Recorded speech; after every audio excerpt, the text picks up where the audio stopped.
Welcome back to AutoKnerd. My name is Andrew Sardone, and today we're going to be talking about the third wheel. That person that tags along that for some reason feels like speaking up right at the end to like derail everything. You see them out of the corner of your eye. It's like the friend or family member that's just kind of there. And why? You have no idea. This person hasn't said a darn word, but for some reason, all of a sudden, they're right there, ready to say the wrong thing at completely the wrong time. So, we're going to talk about the third wheel and how to actually make them stop derailing our deals and turn them into secret closers and get them on our side pretty quickly. But first, stat bomb. 61% of buyers say friends and family were their biggest influence when buying a car, and this makes complete sense. People buy cars around their lifestyle, so friends and family are going to influence it. But occasionally one of those people get in the car and come to the dealership as well. Let's dive in.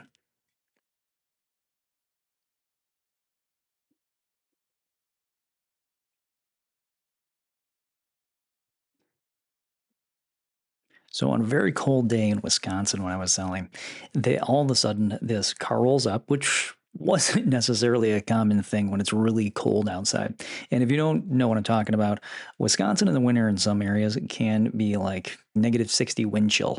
And you still go into work and somehow for some reason somebody still comes in and wants to buy a car. It's awesome when this happens. It's like perfect. Now, this particular person came in looking for a brand new sport compact. He sits down in front of me with his buddy, and I say hello to both of them. We all have a lot of laughs, and then we go out and we start playing with the vehicle, pull the car around for them, and buyer's looking at everything, going through all the stuff in the car. It's all there. The vehicle was absolutely perfect, actually. And the messed up part about this is that the only part that wasn't perfect was this other dude. And that other dude, for some reason, did not want this guy buying a car. And I get it. Protectionist friend. You want to make sure that your buddy doesn't get hosed. And that just makes perfect sense. I go along with friends when they ask as well. And I point out that, hey, dude, this really isn't a great place. Or I recognize that tactic. And a lot of times I have some fun and call the sales consultant out and even the manager if the manager comes over. Either way, my happiness aside, these two people are sitting there in front of me. The numbers come out. Now, the vehicle, I should go ahead and preface, this was a new vehicle he was buying. My used car manager was working the deal. Love this guy.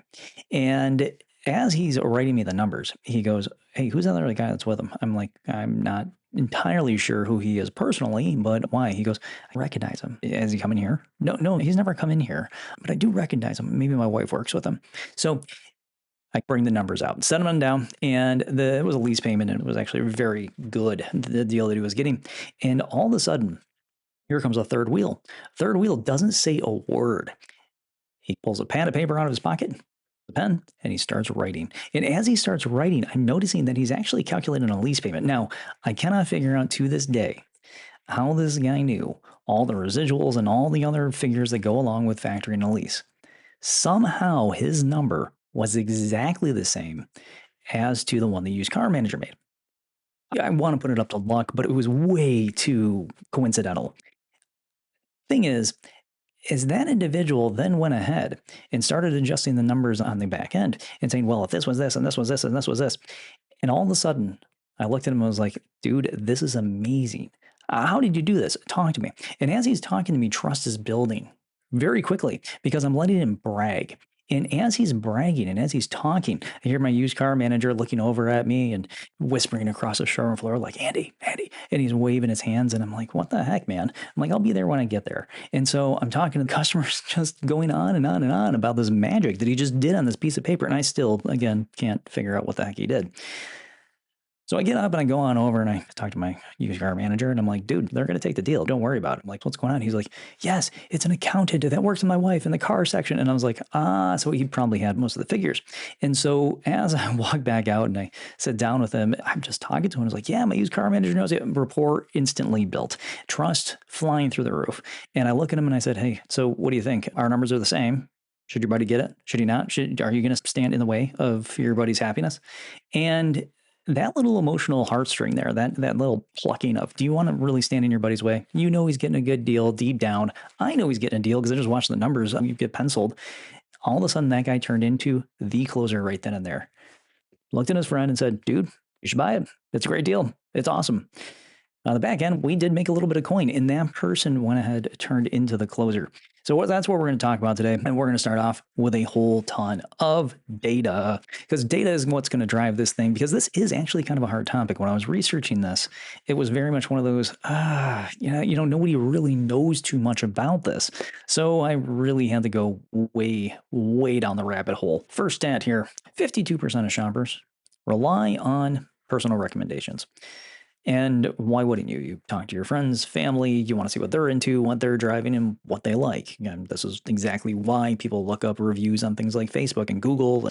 And 83% trust word of mouth from family and friends, which means that we're going to have family and friends coming in as that third wheel, which we see consistently. But with that being said, over 70% of these customers are doing research on their phone, and 50% of them consult friends and family member on mobile.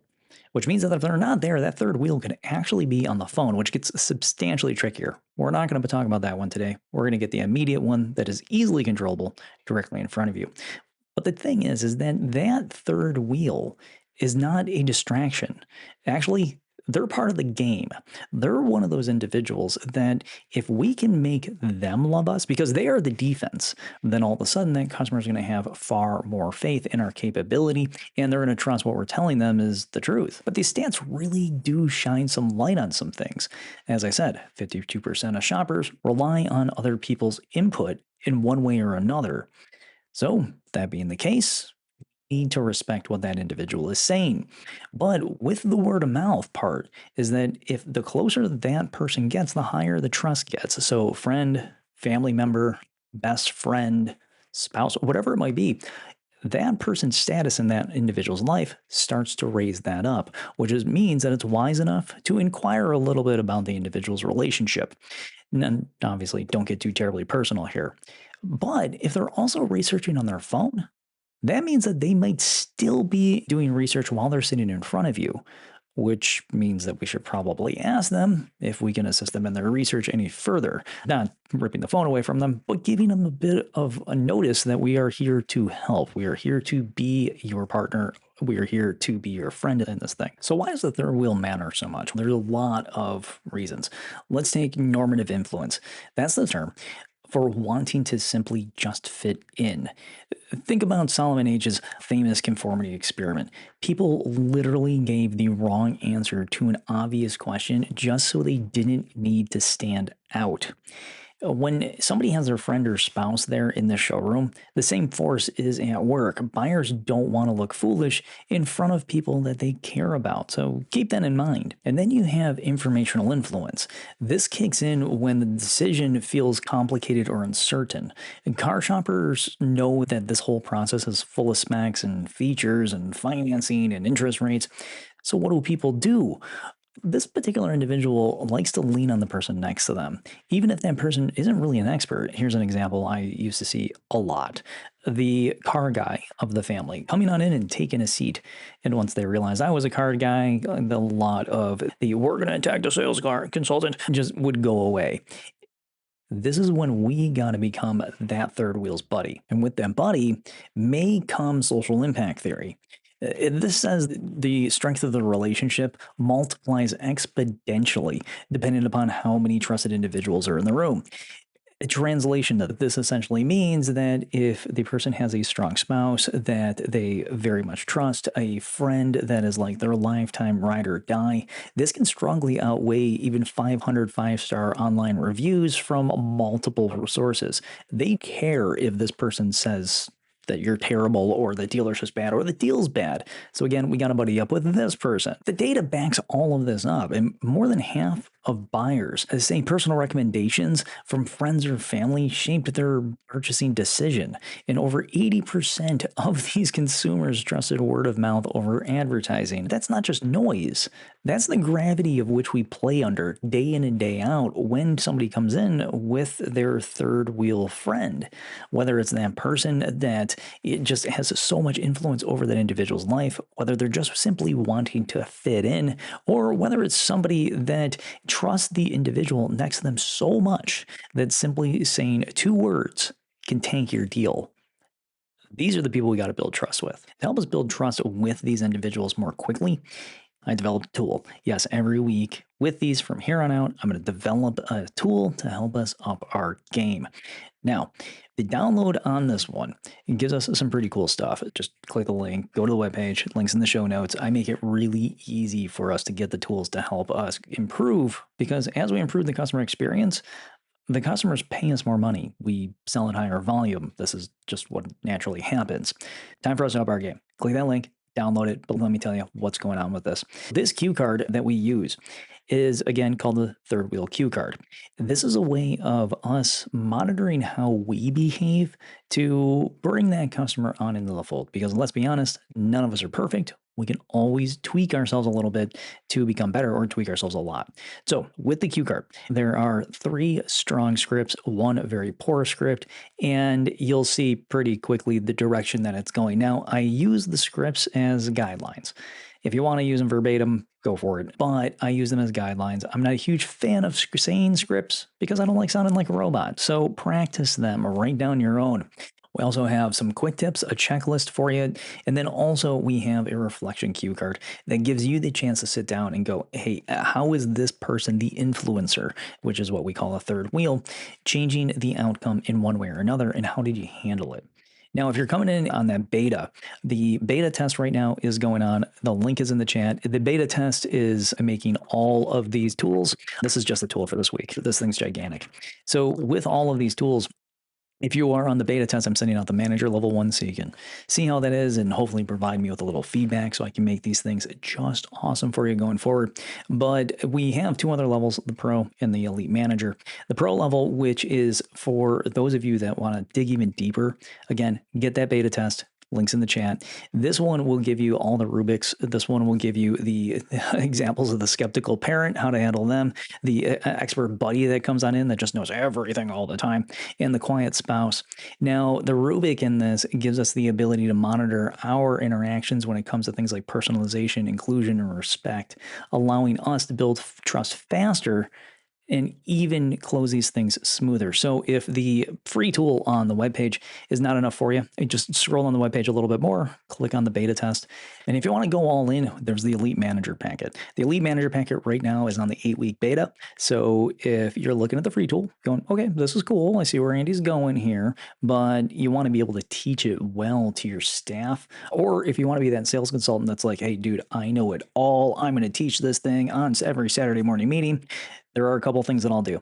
In the Elite Manager Packet, if you sign up for the beta test, you'll also get a complete assessment for the sales consultants. I will straight up give you how to teach them how to do this.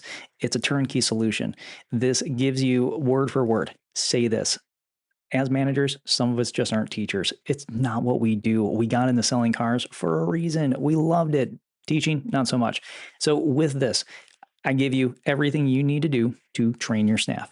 Say this here, do this here. Here's how you run the activity, A, B, C, D, so on and so forth. Even how to grade them, and everybody gets an assessment so you can fill this thing out and your sales consultants know exactly what to work on, make a photocopy, and you can see if they're improving day over day.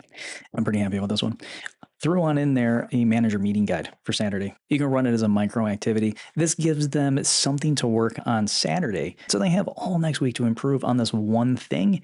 And then next week you'll get another tool from me. And then you have another cool thing to work on just to bring your team along and bump them up in the area of customer experience.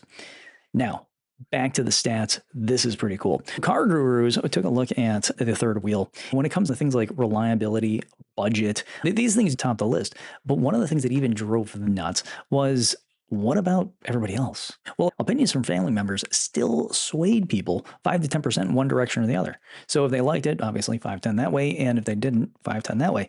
That's pretty big, meaning that even the stats, the truth that is sitting directly in front of you, reliability stats, how much the car costs, would it be in your budget, all that stuff, how many airbags it has, can still be swayed by the people that are next to you. Now, 49% of consumers make monthly purchases due to these particular influences. That's from Sprout Spatial, meaning that if something comes up, and all of a sudden they go ahead and they buy because somebody recommended something, This may be that individual that recommended it sitting right there, but yet I'm going to protect you around the salesperson. Well, we can set that to rest by simply getting to know who they are.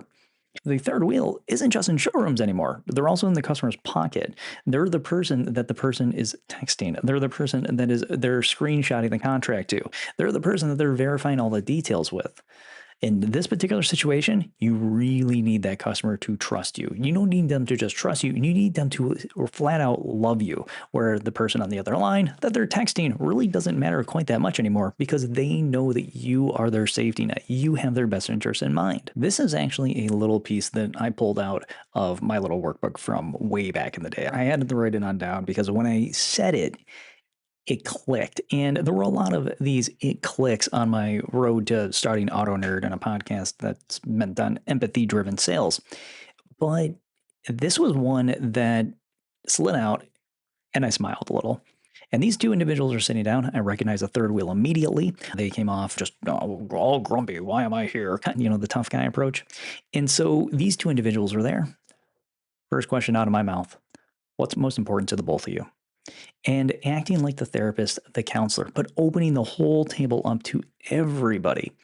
All of a sudden, the person starts to speak, the buyer starts to speak, and the other person just starts talking right over them, giving me every single little nuance and detail that I needed to sell the car.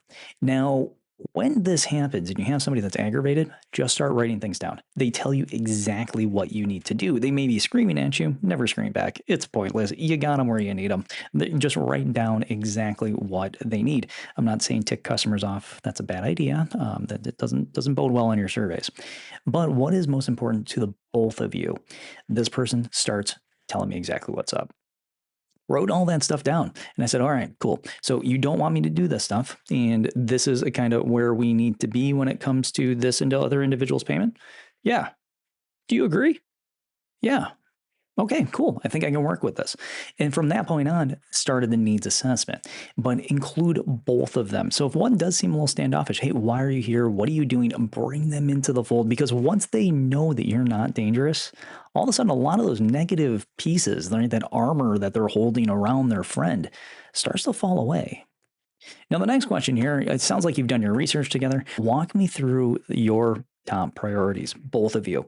And as you start to go through that, it then opens the story up a bit more and you can dig on in and you'll start to have your spidey senses go off of, I think this person's here because of X, Y, Z. Maybe it's just pure moral support, but give them a few minutes to just vent a little bit, talk, and this gives you some time to learn about them and have conversations about them. Remember, 85% of conversation has to be about the person that's sitting in front of you, only 15% about the product. And especially in times like this, when that third wheel is there to guard their friend, guard their kid, guard their spouse. But a few little strategies that help with this. In the tool, I did write on in there an activity. In the beta test, go ahead, just download the beta test. It's a huge thing. And if you are a manager and you're not a teacher, it's awesome. But inside there, we walk through, hey, here's how you acknowledge this. We got to validate it. We have to redirect it to the stated priorities and try it. Just sit down, role play with a couple buddies. You play the third wheel, you play the customer, just don't be jerks about it. And as you're role playing, you'll notice that you'll have the ability to talk to them and then get on the point of laughing. And that should be your goal, is I get to the point we're all having fun. But acknowledge who the person is, validate who they are, validate their opinions, make them feel important, make them feel as though you look up to them in the conversation and get them to talk about themselves. Again, the more you know about both parties, the better that photo can be painted for the customer on the vehicle of why this thing's going to have positive transformational change in their life. And that third wheel might just be the person that will pick up a brush as well and start helping you paint that beautiful mural. So redirect those stated priorities, bring both people on in, and the contrast you're going to notice is pretty cool once that person's on your side, because your relationship with the customer will be fairly mediocre, but once their buddy likes you, all of a sudden the customer really likes you. But in the end, ignoring influencers just means longer negotiations. It means more money out of your pocket. It means that you got this person that felt like jumping out of the closet and now they're practically attacking you. You lose more deals this way by not including that person. When you engage the influencer, you leverage trust, you leverage friendship, you leverage kindness and caring, and you show that to that person that they are important in this situation. Because a lot of the times the person's sitting in the back and they're actually half wondering, why are they here? Or does this person even acknowledge my existence in the first place? So acknowledge their existence. And this particular individual, if they're going to help me close deals, that means that my PVR could be higher, my front end gross profit. This means that I can tee up finance and they can make a little bit more coin as well because we're all in this together. But that individual, leverage them. They're going to be your biggest tool in this situation. Don't fight the third wheel. It's really not worth it. Ride with them, ride along them. They came on in, their defenses are up, and be the pro. You do this every single day. And just think about it. In a 1 year period of time, how many more car deals have you interacted with compared to that customer? So download that tool, get to work, see what I'm talking about. And if you can, bring those stories on over. Type on those Reddit posts, type on those LinkedIn posts, shoot me a message, email me, andrew@autonerd.com. If you want to see something or you got recommendations for future content, just let me know. I'm always taking some. Actually, this whole episode was recommended by my buddy CJ, who's, I know, much further up north than I am. But CJ, how's it going, man? Keep it metal. But in the end, go out there, spread the kindness, spread the caring, and all in all, get to know that third wheel because in the end, they're going to be your biggest ally. I know you can do it. Have a great one. AutoNerd out.